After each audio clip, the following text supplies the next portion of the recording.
দেশদ্রোহী দেশবিরোধীদের বিদায় হয়েছে। এসআইআর নাম বাদ যাওয়া নিয়ে বিস্ফোরক দিলীপ ঘোষ। কারো ফেরার চান্স নাই, আর যারা যাওয়ার জন্য তৈরি তাদের অন্তিম বিদায় ঘন্টা বাজছে।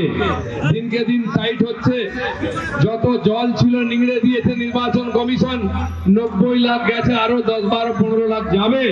এই যে দেশদ্রোহী দেশবিরোধীদের বিদায় হয়েছে, এর জন্য ভারতবর্ষে সারা দেশে যে পরিবর্তনের ঢেউ, উন্নয়নের ঢেউ, সেটা এবারে পশ্চিমবাংলায় লাগবে।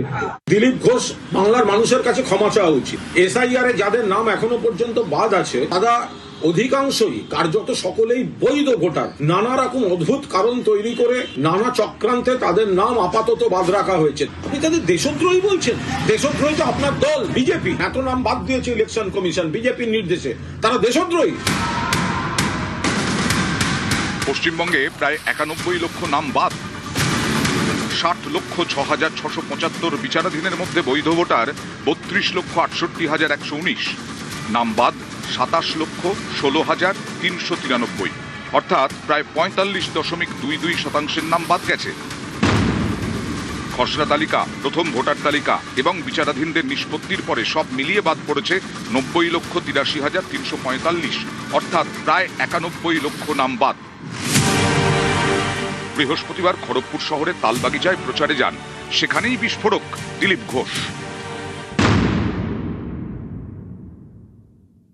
কারো ফেরার চান্স নাই, আর যারা যাওয়ার জন্য তৈরি তাদের অন্তিম বিদায় ঘন্টা বাজছে। দিনকে দিন টাইট হচ্ছে। যত জল ছিল নিংড়ে দিয়েছে নির্বাচন কমিশন।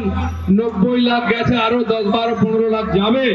এই যে দেশদ্রোহী দেশবিরোধীদের বিদায় হয়েছে, এর জন্য ভারতবর্ষে সারা দেশে যে পরিবর্তনের ঢেউ, উন্নয়নের ঢেউ, সেটা এবারে পশ্চিমবাংলায় লাগবে।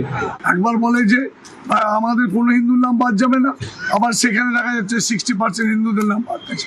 আবার সেখানে হিন্দুদেরকে বলছে দেশদ্রোহী। এই বিজেপি পার্টিকে কেউ বিশ্বাস করবে? এই দিলীপ ঘোষকে কেউ খড়গপুরে বিশ্বাস করবে? তারা বড় বড় কথা বলে এসেছিল। হিন্দুরা কি রোহিঙ্গা? তারা কি দেশদ্রোহী? তাদের কি নাম বাদ দেওয়া উচিত ছিল?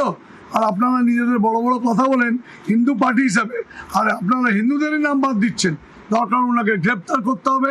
এভাবে ইনি বলতে পারেন না। নিউজ 18 বাংলা।